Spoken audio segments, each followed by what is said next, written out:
As I walk slowly back to the station I thought about my mother. तो अब writer क्या हो रही है, अब वापस लौट के आ रही है और वो जब जैसे जैसे लौट रही है वैसे वैसे वो अपनी माँ के बारे में सोचती है। Who had given me the address years ago, जिन्होंने नरेटर को ये एड्रेस दिया था कई सालों पहले। It had been in the first half of the world war, और ये एड्रेस उन्होंने कब दिया था, जब वर्ल्ड वॉर जब चल रहा था, सेकेंड वर्ल्ड वॉर, उसका सेकेंड हाफ, फर्स्ट हाफ में। वर्ल्ड वॉर कब से कब चला था सेकेंड वर्ल्ड वॉर, आपको पता होगा, बिटवीन 1939 एंड 1945 के बीच में सेकेंड वर्ल्ड वॉर चला था। तो उसका फर्स्ट हाफ में उन्होंने ये एड्रेस बताया था नरेटर को। I was home for a few days, तो मैं कुछ दिनों के लिए घर आई हुई थी। तो लेखिका फ्लैशबैक बताती है कि क्या हुआ था उस दिन। तो लेखिका भी क्या कर रही है, स्टेशन की तरफ जा रही है और जाते जाते ये सब बात को सोच रही है और सोचते सोचते हम लोग को बता रही है कि लेखिका कुछ दिन के लिए घर आई हुई थी। And it struck me immediately that something or other about the rooms had changed. और लेखिका जब रूम घर में आके देखती है तो उनको लगता है कि कुछ ना कुछ तो चेंज हुआ है। आई मिस्ड वेरियस थिंग्स, लेखिका को लगता है कि कुछ सामान मिसिंग है घर में से। My mother was surprise I should have notice so quickly. और मेरी मम्मी जो थी, अब बोलिए इसका मम्मी का नाम क्या था, नरेटर की मम्मी का नाम मिसिस एस। तो वो मिसिस एस जो थी वो काफ़ी सरप्राइज हो गई कि कैसे इतना जल्दी नरेटर नोटिस कर ली कि कुछ सामान मिसिंग है। Then she told me about Mrs Dorling, तब उन्होंने मुझे बताया मिसिस डॉर्लिंग के बारे में, जो हाउस नंबर कितना में रहती है, नंबर 46। ये सब आपको याद करते जाना है। I had never heard of her but apparently she was an old acquaintance of my mother. मैंने उनके बारे में कभी नहीं सुना था, लेकिन ऐसा लग रहा था कि वो मेरी माँ की दूर की कोई जान पहचान की रिश्तेदार है। whom she hadn't seen for years, जिनसे मेरी माँ ने कई सालों से नहीं मिला था। She had suddenly turned up, और वो अचानक से आ गई थी Mrs Darling, and renewed their contact, और फिर से उनका कॉन्टैक्ट वापस से चालू हो गया। Since then she had come regularly, और तब से वो हमारे घर में लगातार आ रही थी, रेगुलरली आ रही थी। Every time she leaves here, she takes something home with her, said my mother. तो मेरी मम्मी मुझे बताती है कि हर बार जब वो यहाँ से जाती है तो वो कुछ ना कुछ अपने साथ अपने घर लेके जाती है। She took all the table silver in one go. वो तो एक बार में क्या की, जितने भी टेबल, मतलब डाइनिंग टेबल पर जितने भी सिल्वर के जो बर्तन उर्तन थे वो सब एक बार में ले गई वो। And then the antiques plates that hung there, और उसके बाद जो वो वॉल पे जो यूनिक प्लेट सब जो टंगा हुआ था वो भी वो ले गई फिर। She had troubled lugging those large vases, और एक बार तो क्या हुआ कि उन्हें काफ़ी मुश्किल हुआ लगिंग मतलब होता है कैरी करने में, क्या कैरी करने में, दोज लार्ज वेसेस, फूलदानी जो था वहाँ पर बड़ा बड़ा, उसको कैरी करने में उनको काफ़ी दिक्कत हुआ मिसेस डॉर्लिंग को। And I am worried she got a creek in her back, और मुझे टेंशन हुआ कि उनके जो कमर में क्या आ गई, क्रिक मतलब अकरन सी आ गई उनके कमर में, फ्रॉम द कॉकरी को उठाने से।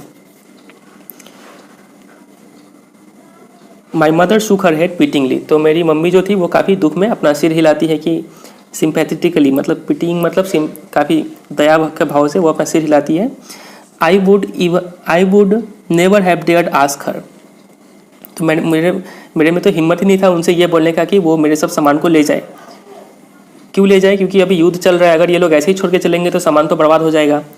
लेकिन अगर किसी को सौंप के जाएंगे और बाद में कभी लौट के आएंगे, जैसे कि अभी नरेटर आई हुई है अपना सामान को लेने के लिए, तो वही उनका मम्मी भी सोची थी कि कभी ना कभी सामान लेके जाएंगे, बर्बाद नहीं होगा सामान। तो वही बोल रही है कि I would never have dared ask her, मुझे तो हिम्मत ही नहीं था कि कभी हम उनसे ये बात बोल पाए कि अब मेरा सामान आप रख लीजिए। She suggested it to me herself, उन्होंने खुद मुझे ये बात बताया था कि आपका सब सामान हम रख लेते हैं। उन्होंने, किसने, मिसिस डॉर्लिंग ने। सी इवन इंसिस्टेड, यहाँ तक कि वो काफ़ी जिद भी की थी। She wanted to save all my nice things, वो बचाना चाहती थी मेरे जितने भी अच्छे अच्छे सामान है उनको अपने पास रख के। If we have to leave here we shall lose everything, she says, अगर हम इन्हें ऐसे ही छोड़ के चले गए तो, यहीं पे छोड़ के चलेंगे तो ये सब सामान बर्बाद हो जाएगा, ऐसा मेरी मम्मी बोलती है, नरेटर की मम्मी। उनका नाम क्या है, Mrs S. Have you agreed with her that C should keep everything, I asked, तो नरेटर पूछती है कि आपने क्या मान लिया कि ये सब सामान वो खुद रख लेंगी, अब उनका हो जाएगा ये सब सामान। As it that's necessary my mother cried, तो मेरी मम्मी थोड़ा चिढ़ा के बोलती है कि क्या ये ज़रूरी है पूछना उनसे कि ये सब सामान वो रख लेंगी। It would simply be an insult to talk like that, ये काफ़ी इंसल्टिंग होगा कि मैं उससे ये बात पूछूं कि क्या ये सब सामान आप रख लीजिएगा, मतलब ये तो ऑब्वियस है कि ज़रूर वो सामान लौटा देगी बाद में जाके। And think about the risk she is running, और ये मत भूलो कि वो कितना रिस्क ले रही है हमारे कारण। Each time she goes out of the door with a full suitcase और बैग, हर बार जब वो घर से बाहर जाती है तो एक पूरा भर्ती सूटकेस या फिर बैग लेके बाहर जाती है, और कितना रिस्की होता है उसके लिए ये सब, ऐसा मम्मी बोलती है नरेटर को। My mother seem to notice that I was not entirely convinced. तो मेरी मम्मी मेरे चेहरे को देखती है और मेरे चेहरे को देखकर उन्हें पता चलता है कि मैं पूरी तरह संतुष्ट नहीं हुई उनके जवाब से। सी लुक्ड एट मी रिप्रूविंगली, तो उसके कारण से वो मुझे काफ़ी गुस्से से देखती है। And after that we spoke no more about it, और उसके बाद से हमने इसके बारे में कुछ भी बात नहीं किया। Meanwhile I had arrived at the station without having paid much attention two things on the way. और ऐसा लेखिका सोचते सोचते कहाँ तक पहुँच गई हैं, आपको पता है वो स्टेशन की तरफ जा रही थी, स्टेशन पहुँच गई और रास्ते में उन्हें कुछ भी दिखा तो उस पर ज़्यादा अटेंशन वो नहीं पे की थी, ध्यान नहीं दी रास्ते पर क्या चीज़ दिखा उन्हें। I was walking in familiar places again for the first time since the war.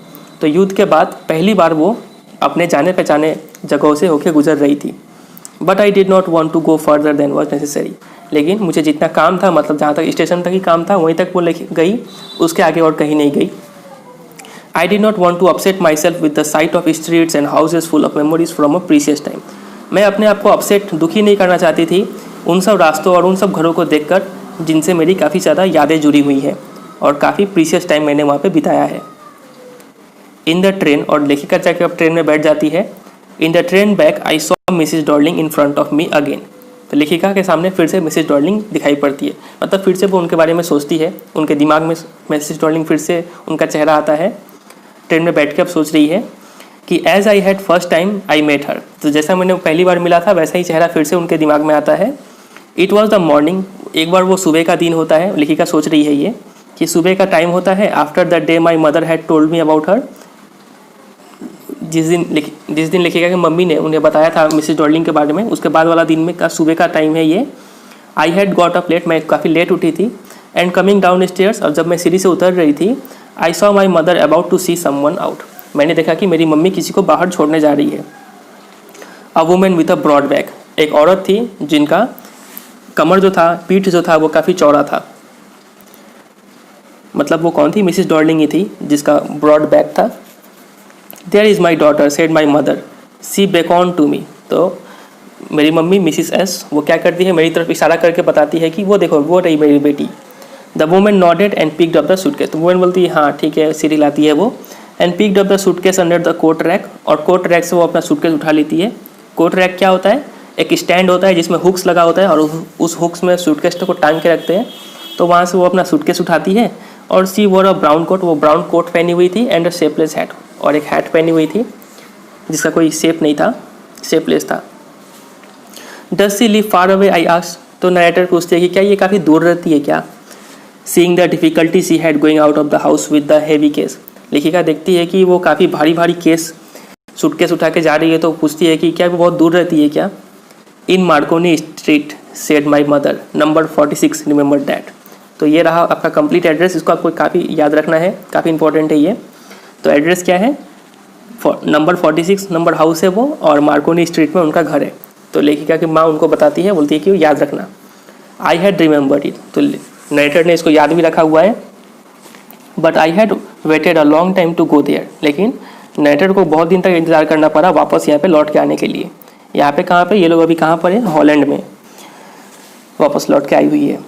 Initially after the liberation, तो आज़ादी के बाद, मतलब युद्ध समाप्त होने के बाद, I was absolutely not interested in all that stored stuff, मुझे एकदम ही दिलचस्पी नहीं था उन सब सामानों में जो मेरी मम्मी की थी। And naturally I was also rather afraid of it, और स्वाभाविक बात है कि मैं काफ़ी डर भी रही थी इन सब सामानों से। Afraid of being confronted with things, डर किस बात का था? मुझे डर लग रहा था कि confronted with things that had belong to a connection that no longer existed, क्योंकि ये सब सामान उस व्यक्ति से बिलोंग कर रहा था, उस रिलेशन को बता रहा था जो रिलेशन अभी, जो कनेक्शन अभी एग्जिस्ट ही नहीं करता है। मतलब हो सकता है उनकी माँ मर गई हो और उसी की वजह से सोचती है कि वो दुख में नहीं जाना चाहती है फिर से, इसलिए वो अफ्रेड है कि सामान को फिर से वो देखना नहीं चाहती है। Which were hidden away in cupboards and boxes and waiting in vain until they were put back in their place again. और ये सब सामान क्या है? अभी हिडन है, छिपी हुई है कबोर्ड्स में और बॉक्सेस में, और ये सब सामान वेट कर रही है, इंतजार कर रही है, वो भी व्यर्थ में, फालतू इंतजार कर रही है कि वो लोग फिर से they were put back in the place again, फिर से अपने वापस उसी पुराने जगह पर रखे जाएँ। वो सब सामान इंतजार कर रही है। Which had endured all those years, और ये सब सामान है, ये सब सामान ये इतने साल को बर्दाश्त कर लिए हैं बिकॉज दे वर थिंग्स, क्योंकि ये लोग सामान है। मतलब इंसान तो उनकी जो मम्मी है वो तो जिंदा नहीं रही, लेकिन ये सामान जो है वो इंतज़ार कर लिया, लेकिन मेरी मम्मी इंतज़ार नहीं कर पाई।